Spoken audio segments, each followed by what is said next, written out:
Assalamualaikum warahmatullahi wabarakatuh. Perkenalkan, nama saya Miftah Palhudin Pajari dari kelas 12 IPA 3. Dalam beberapa menit ke depan, saya akan membahas beberapa teori evolusi, yaitu yang pertama, teori biogenesis, yang kedua, teori evolusi kimia, dan terakhir, teori evolusi gen Lamarck.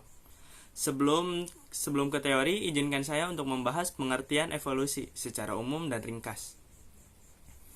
Evolusi merupakan cabang biologi yang mempelajari sejarah asal-usul makhluk hidup dan keterkaitan genetik antara makhluk hidup satu dengan yang lain. Evolusi secara harfiah dapat diartikan sebagai perubahan perlahan-lahan. Oleh karenanya, yang dimaksudkan dengan evolusi biologi adalah perubahan atau perkembangan makhluk hidup secara bertahap dalam jangka waktu lama dari bentuk sederhana menuju bentuk yang lebih kompleks. Kita lanjut ke teori inti, yaitu teori biogenesis. Teori biogenesis adalah teori asal-usul kehidupan yang menyatakan bahwa makhluk hidup berasal dari makhluk hidup lain. Adapun para ilmuwan yang mengemukakan teori ini, yaitu Francesco Redi, Lazzaro Spallanzani, dan Louis Pasteur. Mereka melakukan pengamatan tersendiri yang lebih terencana dan terstruktur. Yang saya bahas, yang pertama itu percobaan Francesco Redi. Francesco Redi adalah orang pertama yang melakukan percobaan untuk menyanggah teori abiogenesis. Redi membuat percobaan dengan memasukkan daging ke dalam dua buah toples. Toples pertama tanpa penutup atau terbuka, dan toples kedua dengan penutup. Setelah beberapa hari diamati, muncul larva di daging dalam toples yang terbuka, sementara daging di toples yang tertutup bersih. Redi pun berkesimpulan bahwa larva atau belatung tersebut berasal dari lalat-lalat yang masuk ke dalam toples dan bertelur di sana. Tidak berhenti sampai di situ, Redi kembali membuat percobaan untuk meyakinkan kesimpulannya berulang-ulang. Yang kedua, percobaan Louis Pasteur. Meskipun sudah dilakukan penelitian oleh Redi dan Spallanzani, teori abiogenesis tetap berdiri. Para pendukungnya menyangkal kesimpulan yang dibuat oleh Spallanzani dan mengatakan bahwa mikroorganisme tidak tumbuh karena tidak ada udara. Menurut mereka, udara dibutuhkan untuk menyokong kehidupan. Sampai akhirnya, Louis Pasteur, ahli biokimia kebangsaan Prancis, berhasil menyempurnakan percobaan Spallanzani, sekaligus mematahkan teori abiogenesis. Pasteur memodifikasi salah satu wadah yang digunakan Spallanzani dengan wadah labu berleher panjang. Untuk apa? Leher panjang ini berguna sebagai indikator yang memberitahukan bahwa masih ada hubungan antara labu dan udara di luar. Masih ada oksigen untuk mikroorganisme hidup. Lalu bagaimana hasilnya? Setelah dipanaskan dan didiamkan beberapa hari, ternyata air kaldu yang ditempatkan di labu berleher panjang tetap jernih, tetapi di bagian ujung lehernya muncul banyak debu dan kotoran. Sementara pada wadah yang terbuka mengandung mikroorganisme. Eksperimen ini mematahkan teori abiogenesis dan menghasilkan teori baru dengan 3 isi sebagai berikut. Yang pertama, omne vivum ex ovo. Semua makhluk hidup berasal dari telur. Yang kedua, omne ovum ex vivo. Semua telur berasal dari makhluk hidup. Dan yang ketiga, omne vivum ex vivo. Semua makhluk hidup berasal dari makhluk hidup. Lanjut ke teori kedua, yaitu teori evolusi kimia. Menurut teori evolusi kimia, asal mula kehidupan berasal dari reaksi antara CH4, NH3, H2, dan H2O di atmosfer dengan sinar kosmis dan halilintar yang menghasilkan senyawa organik serupa asam amino.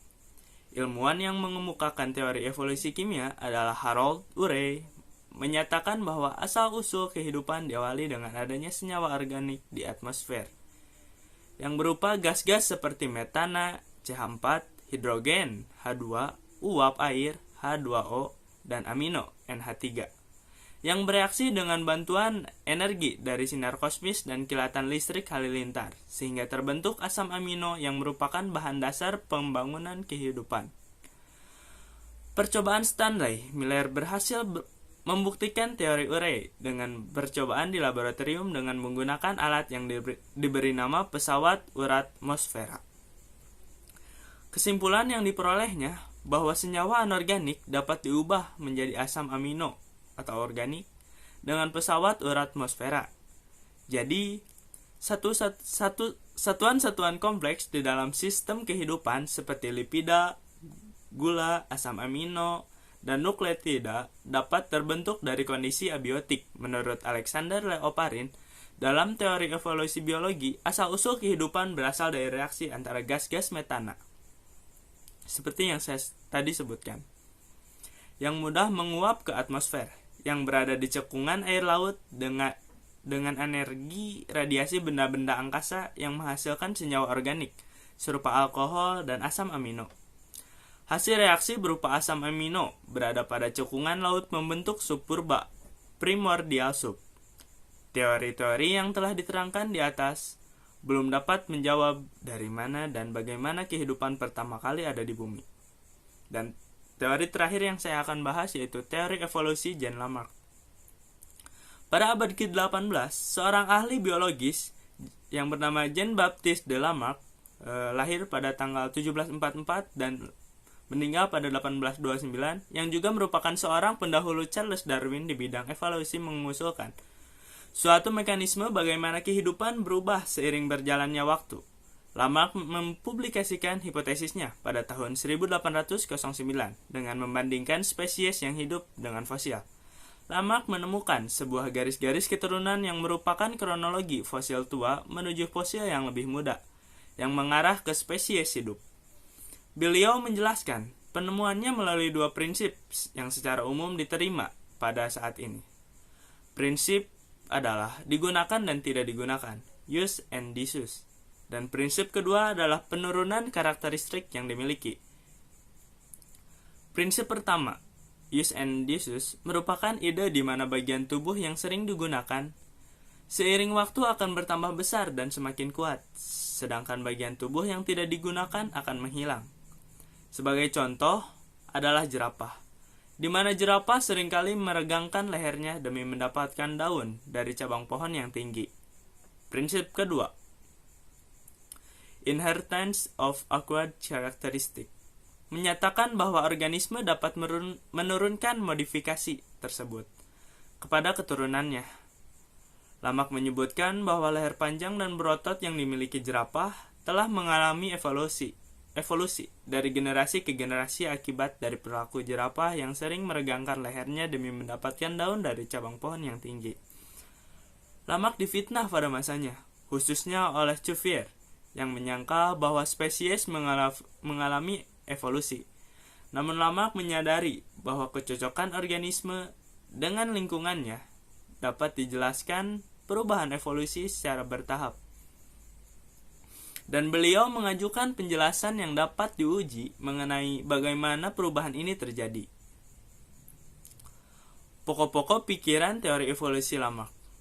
Yang pertama, makhluk hidup sederhana adalah nenek moyang dari makhluk hidup yang sempurna. Yang kedua, makhluk hidup akan senantiasa beradaptasi dan menyesuaikan diri dengan lingkungannya. Yang ketiga, organ yang mengalami perubahan karena terus-menerus dipakai dan berkembang makin sempurna, sedangkan yang tidak diperlukan lagi, perkembangannya akan menurun, dan akhirnya rudiment atau teori use and disuse.